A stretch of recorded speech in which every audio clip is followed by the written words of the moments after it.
Well, hello, America. It is great to be back with so many patriots dedicated to faith and freedom and the road to the majority.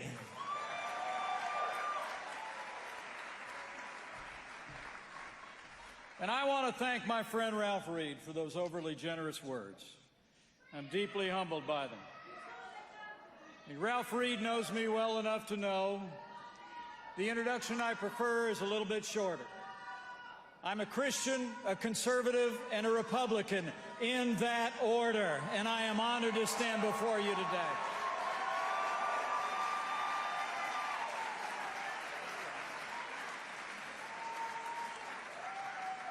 And I'm humbled to share the podium today with so many great leaders. Has this been a great morning or what?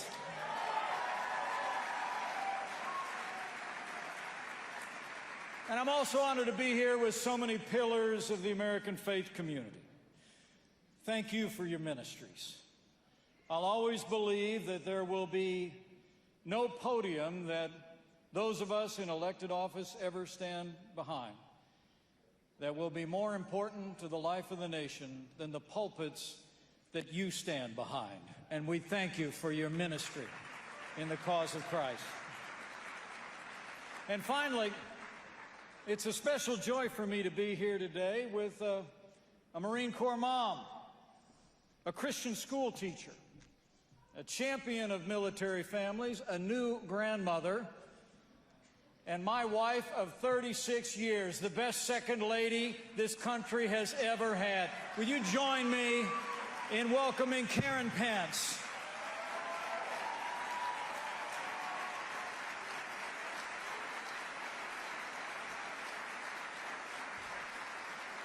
Isn't she something? You know, we came here today really for two reasons. First and foremost, we wanted to say thank you. Thank you for your support over the past 4 years. And thank you for your prayers. I can tell you the sweetest words we ever heard over the last 4 years when people would stop and say, "I'm praying for you." And we heard it all the time. There never was a day that Karen and I didn't feel the prayers of faithful Americans. And we thank you for it. And let me also say, thank you for the privilege of serving as your vice president with President Donald Trump. It was the greatest honor of my life.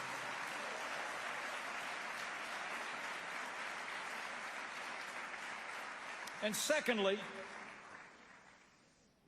after 140 days, the Biden administration and Washington Democrats pushing open borders, higher taxes, runaway spending, defunding the police, abortion on demand, censoring free speech, canceling our most cherished liberties, the time has come for every American dedicated to faith and freedom to stand up and be heard and turn back the agenda of the radical left. The time has come to end Democrat majorities on Capitol Hill, and the road to majority starts right here and right now.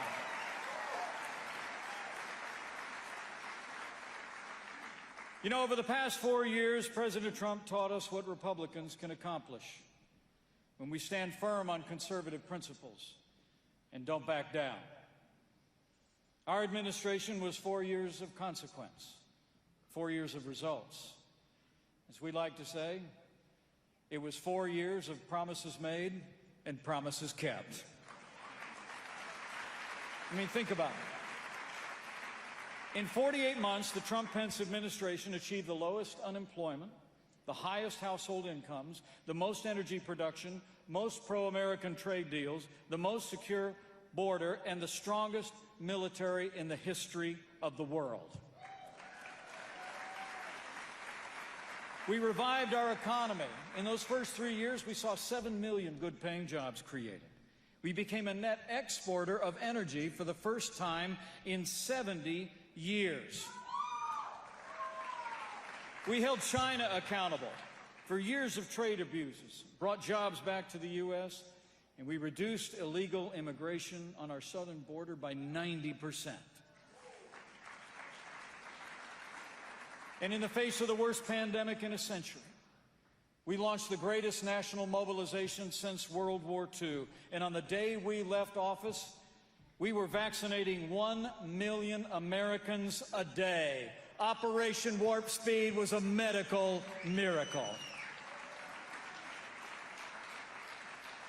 You know, I'll always be proud of how the American people responded to the coronavirus pandemic. Our healthcare workers, our industries, our researchers.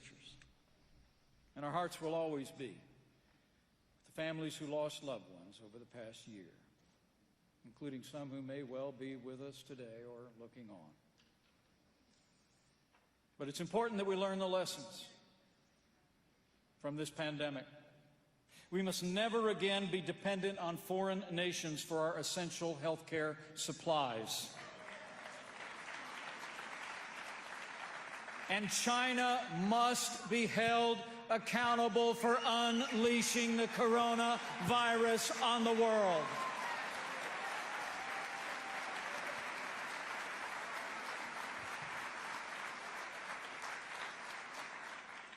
So we revived our economy. We rebuilt our military. And with that renewed American strength over our 4 years, we stood with our allies and stood up to our enemies. American armed forces defeated the ISIS caliphate and took down their leader without one American casualty. We isolated Iran as never before, withdrew from the Iran nuclear deal. And it was this president and our administration who kept their word to the American people and our most cherished ally when we moved the American embassy to Jerusalem, the capital of the State of Israel.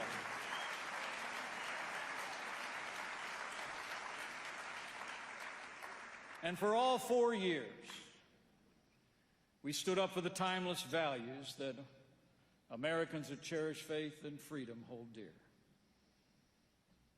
With the strong support of the likes of Lindsey Graham and Senate Republicans, I'm proud to report, we confirmed nearly 300 conservatives to our federal courts at every level, including Justice Neil Gorsuch, Justice Brett Kavanaugh, and Justice Amy Coney Barrett.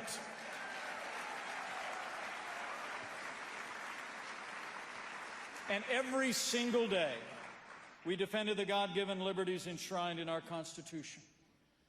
We ended the assault on the Little Sisters of the Poor. And the Trump-Pence administration enacted regulations protecting religious adoption agencies and foster care. And yesterday, the Supreme Court voted 9-0 to make it permanent. That is a victory for the religious freedom of Americans for generations to come.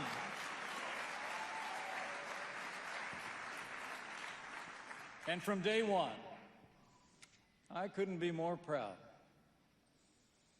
to have served in an administration that stood without apology for the sanctity of human life. We reinstated the Mexico City policy, expanded it to ensure that American tax dollars could not be used to promote abortion around the world. We cut funding to the United Nations Population Fund. And it was probably my highest honor as President of the Senate to cast the tie-breaking vote to allow states to defund Planned Parenthood.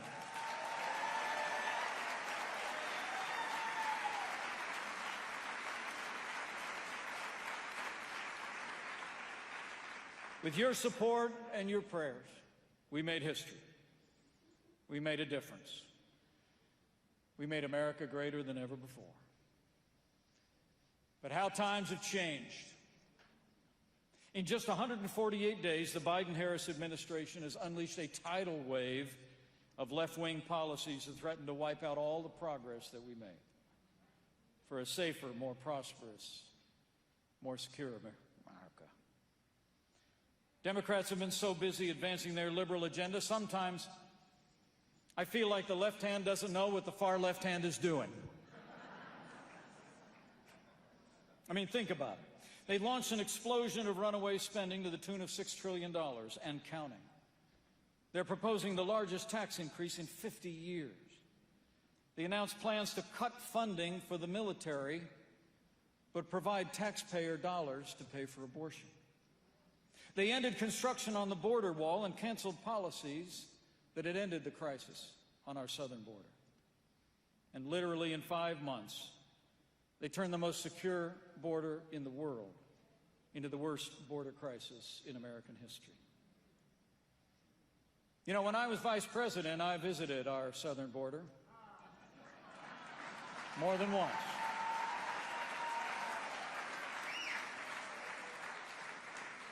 And yes, it's past time for our current vice president to go to the border, put our policies back into effect, and end the Biden border crisis today.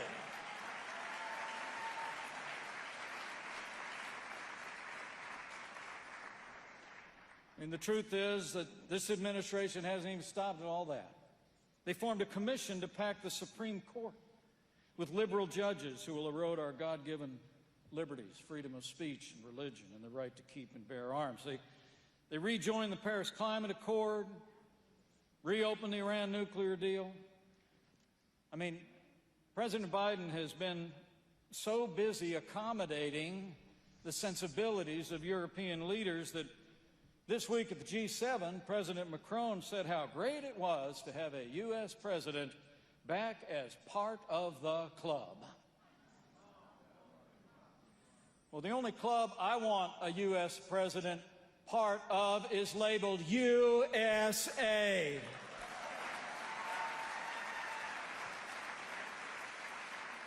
But you know, President Biden's weak leadership abroad has had tragic consequences. Where our administration stood strong with Israel every single day, this administration all but abandoned our most cherished ally and set off the worst outbreak of violence in the Middle East in 7 years. They restored millions of dollars to the Palestinian Authority. They announced plans to reopen negotiations with Iran, and they remained silent as thousands of Hamas rockets rained down on the people of Israel. President Biden replaced strength with weakness, moral clarity with confusion, and loyalty with betrayal. If the world knows nothing else, let the world know this: America stands with Israel.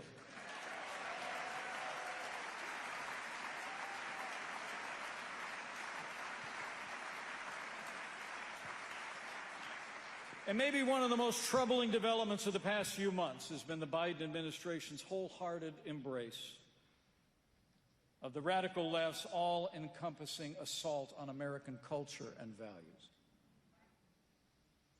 Under the Biden administration, patriotic education has been replaced by political indoctrination. They abolished our 1776 Commission and authorized teaching critical race theory in our schools. Instead of teaching all of our children to be proud of our country, critical race theory teaches children as young as kindergarten to be ashamed of their skin color. Critical race theory is racism, pure and simple. And it should be rejected by every American of every race. The truth is, it's past time for America to discard the left-wing reflex to see systemic racism across our nation. As my friend Senator Tim Scott said so well, America is not a racist country. America is the most just, noble, and inclusive nation ever to exist on the face of the earth.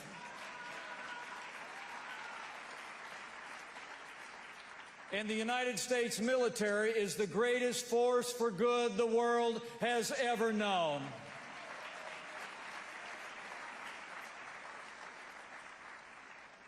And the men and women of law enforcement are heroes all, and should be honored and respected and supported every day by every American. You know, last August at the Republican National Convention, I told the American people they wouldn't be safe in Joe Biden's America. And tragically, murders have now increased by more than a third in our largest cities. Democrat efforts to defund the police have set off a violent crime wave that's wreaking havoc on families all across the country. Black lives are not endangered by police. Black lives are saved by police every day in every state in the Union. We don't need to defund the police. We need to defend the police and put the lives of law-abiding citizens first, of every race and creed and color. You know, it's amazing to think in 2020, Joe Biden actually campaigned as a moderate. But he's governed as one of the most liberal presidents in American history.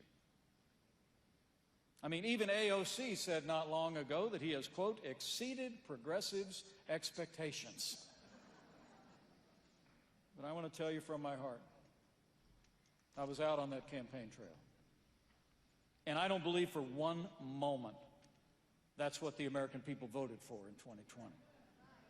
They did not vote for open borders, rampant crime, or giving away our prosperity, or our freedom, or our future. So the time is now for freedom-loving patriots here and across the nation to stand together and unite behind our proven agenda and win America back.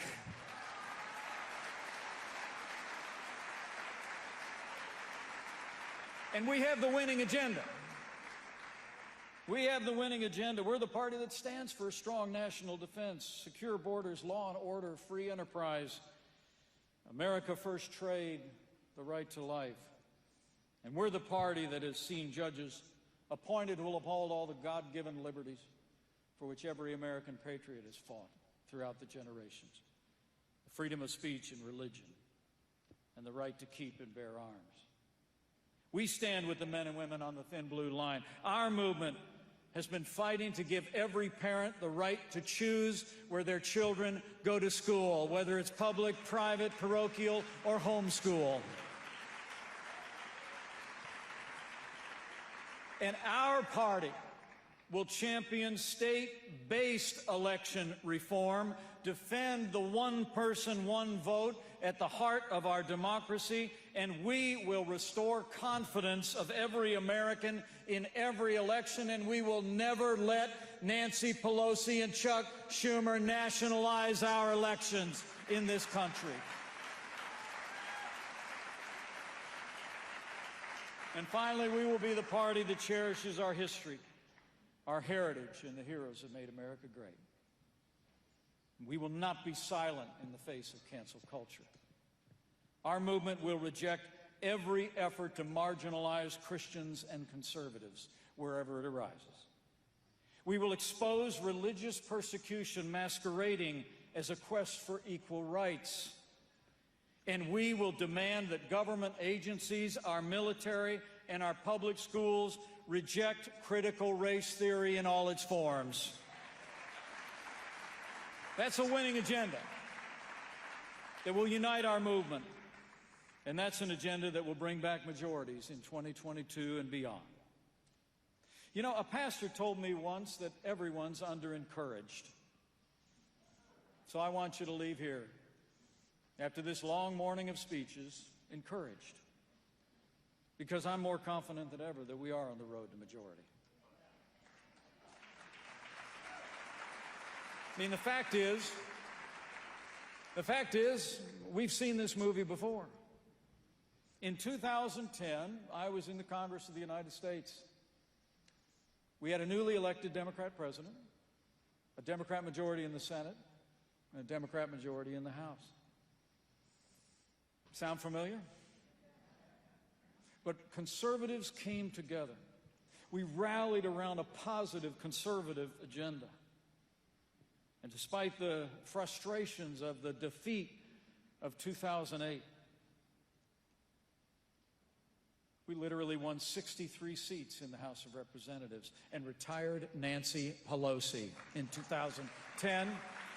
We retired Harry Reid 2 years later. We won the White House 2 years after that, and we're going to do it all again in the next 4 years.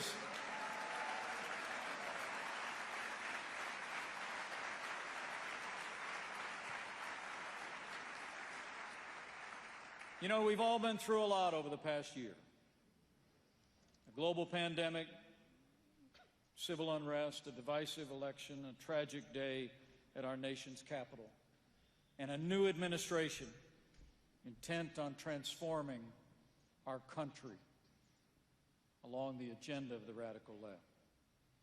But despite it all, it's this movement, millions of Americans dedicated to faith and freedom, that will march our country forward. And we will march forward united on the road to majority and victory for the American people. Because it's Americans who believe in faith and freedom, who know we don't have to accept a future of economic decline and moral decay. We don't have to exchange the American dream for a socialist nightmare. Over the past 4 years, we proved that when we stand for the American agenda and don't back down, we can be a nation where everyone prospers, regardless of race and creed and color. We can have a government that serves the people, not the other way around. And we can be a nation where every American is free to live and work and worship according to the dictates of their faith and conscience.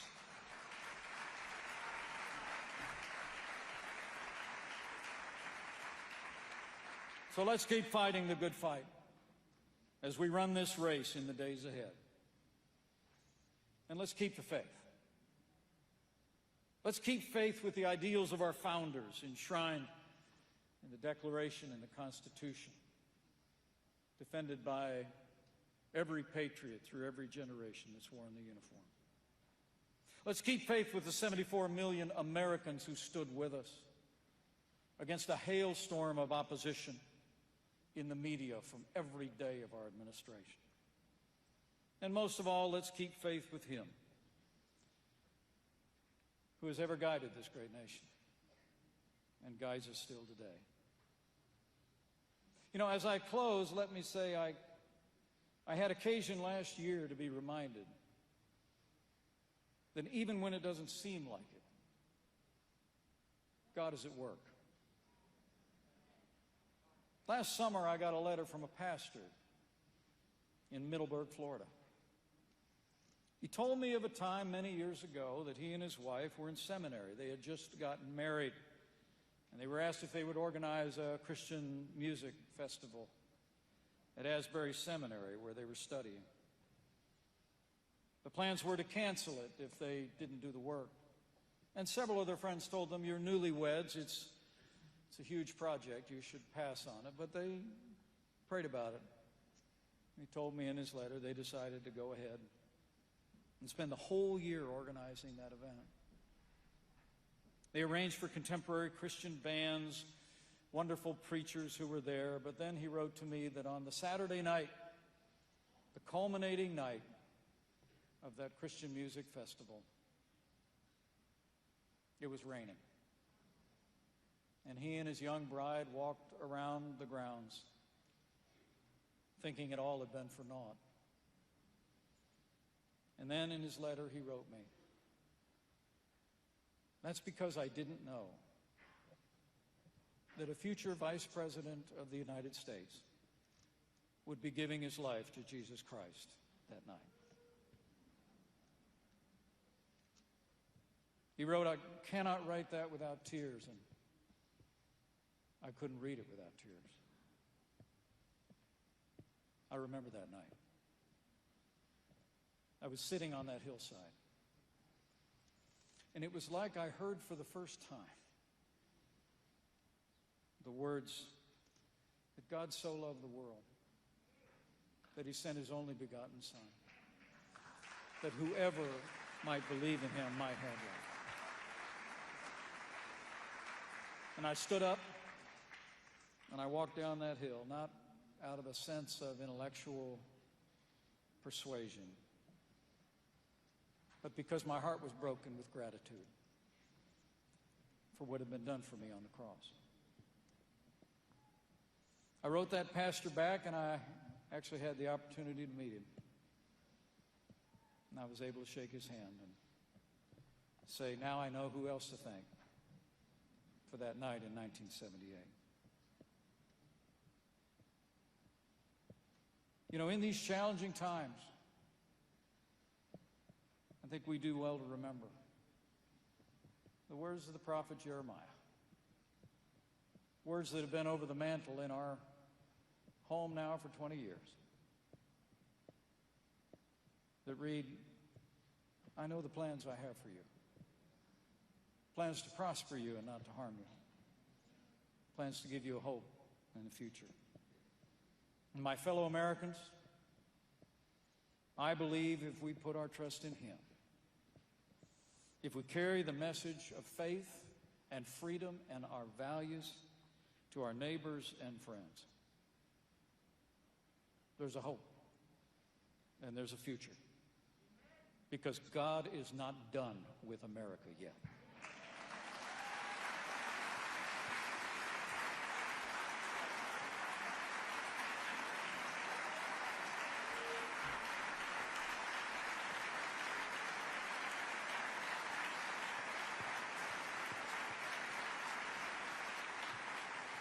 And I believe with all my heart, the best days for this one nation under God, indivisible, with liberty and justice for all, are yet to come. Now let's get to work. Thank you all very much. God bless you, and God bless America.